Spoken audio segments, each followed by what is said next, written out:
Okay.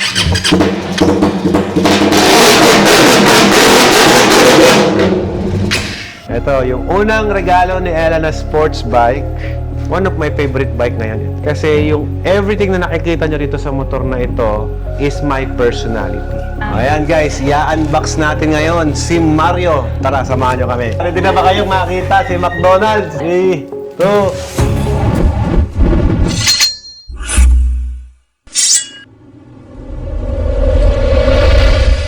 okay guys, dito tayo sa ating garahe. Garage tour tayo ngayong araw. Ito, binilad kita ng Super Mario dahil tayo ay batang 90s. Meron kang pakyaw. Alam mo ba na yung pinagkuhanan ko nito ay nakasubaybay sa'yo? Sabi niya, it's a good investment daw yung nasa man cave mo. Wow. Walang tapon. Sabi niya, walang sayang. Bago tayo pumunta dyan, boss, ito naman yung working space. Wala pang mga tools. Kompleto yan. May mga tools yan. Bawat ano. Oh, may meron mga na pala. tools yan. Hindi mo lang talaga ginagamit. Pero magdagdag pa tayo ng mga tools para dyan. So, yung may mga nakasabit dyan. So, ito na nga guys. Si Ella Tot. May plaka to, kaya lang hindi naman lumalabas at bawal naman siya sa labas. Dito lang siya sa loob. Gusto mo i-sound check natin or wag na muna? Sige. Sige, sound Mabilis check lang. Start muna si Ella Tot, boss. Okay.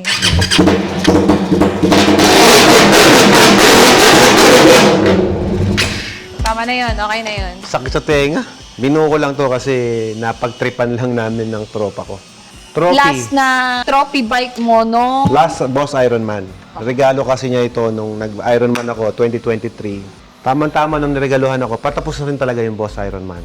So ipapakita lang namin sa inyo guys, ano ba yung mga ginawa ni Ella dito sa garahe natin. So itutour tayo ni Ella. Since ikaw ang nag-ayos, baka pwedeng ikaw yung mag-tour sa amin. So ito yung unang-unang BMW namin ni Ella Max.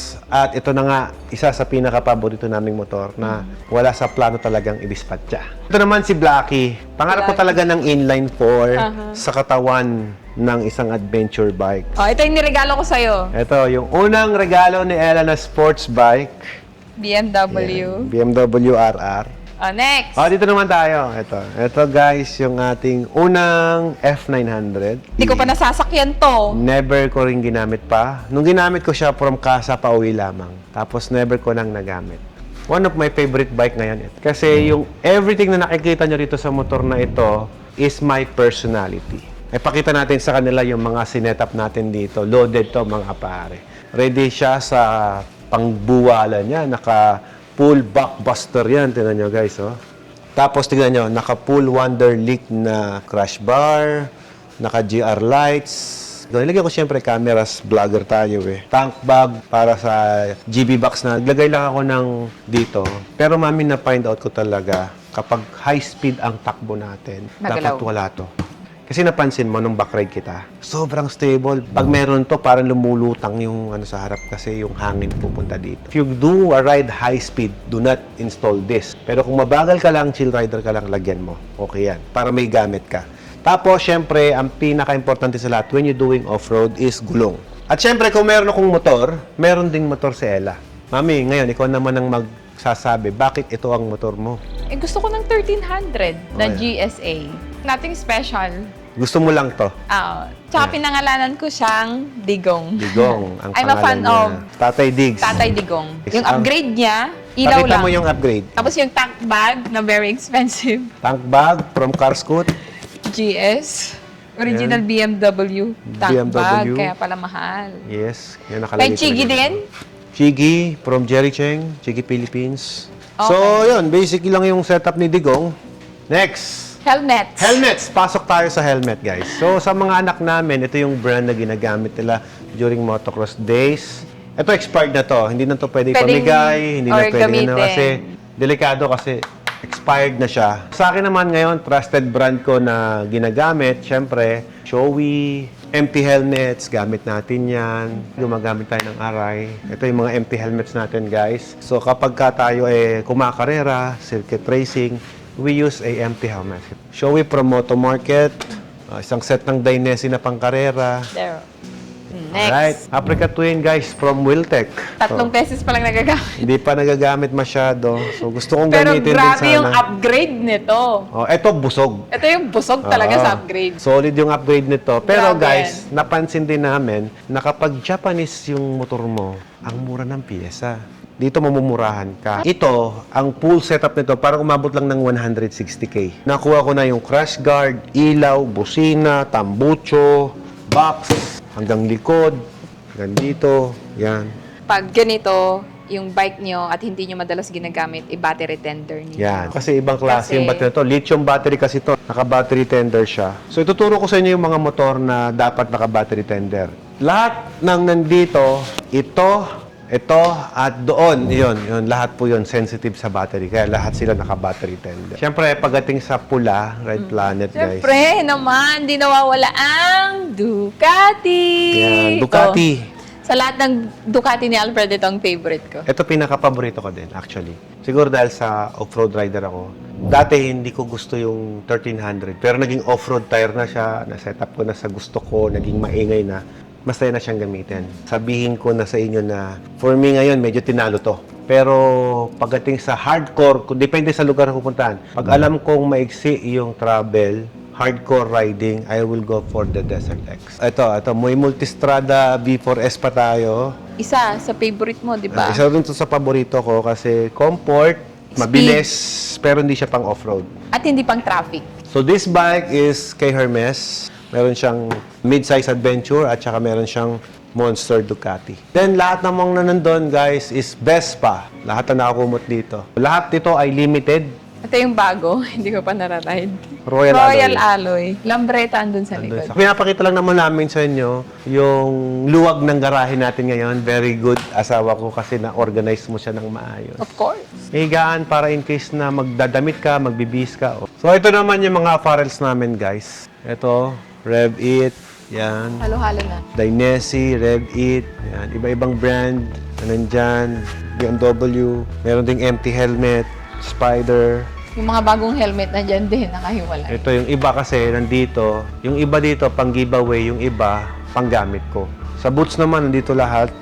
Yan. At siya nga pala guys, kung kayo po ay naghanap ng pangregalo this coming Christmas season promo, you might consider this. Kuha kayo ng isang set ng Mac Off. Yan, o kaya ito. Para pag binigyan mo yung tropa mo na mahilig din magmotor, ay matutuwa yun, guys. Kasi hindi siya namimili kung babae o lalaki bibigyan mo eh. Basta isang box siya, ibigay mo lang na ganun, okay na. You might consider din ang jacket. 70 degrees. 70 degree, di Ganda, ba? oh. Pang regalo sa husband, jowa. Oh, yan. And you might consider din ang empty helmet and Spider. Helmet, oh, yan. Available po yan. Sa mga nagtitipid, low budget, mid-class, dito. Sa mga high-end, you go to Moto Market. Mahal, pero syempre, pag sinabi mong mahal, yun yung quality. If you want the quality, pero savings, go to empty helmet or Spider. Yan yung mga brands na pwede niyong i-consider Ma-consider. when you are going to shop and going to give something special this coming season. So yan, ito lang muna ngayon. Ang ganda, ang daming nagbago. Ayan guys, i-unbox natin ngayon si Mario. Tara, samahan nyo kami. Dito mo makikita na batang 90 si Ella at Alfred eh. Dahil kay Mario.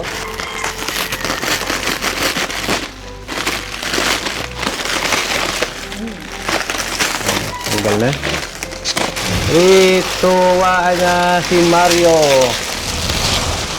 Yun! Ay, ang cute! Ay, Mario!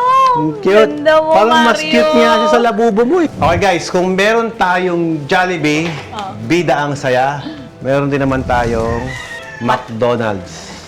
Pagsasamahin natin sila. Hindi lang ito basta McDonald's, babe. Tingnan mo, kakaibang McDonald's yan. Ano yan? Tara. Sige, Ano sige. to? McDollibee? Ano kaya sure nito? Maganda to, Akala ko tingnan si mo. McDonald's matangkad eh. Bakit malaki? Tapos, mataba. Bansot na McDonald's, no? Okay. Hindi na ba kayong makita si McDonald's? 3, 2, 1, eh! Mang McDonald's! Ma'am Donald to eh! Super size. Tumaba siya, kakakain niya ng burger, fries, and chicken. Cute, di ba? Tema, picture tayo kay Ma'am Donald.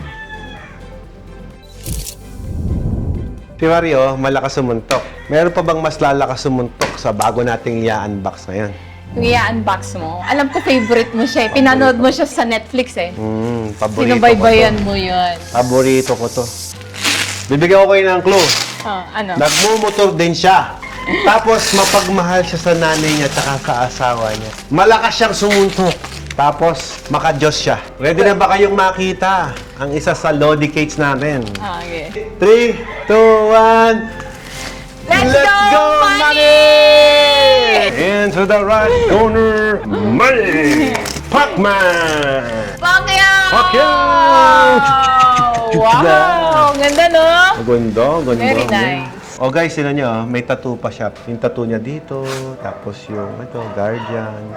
Okay guys, ito yung mga makikita nyo ngayon sa aming garahe. Sisimulan natin kay Super Size McDonald's. At syempre, si Manny.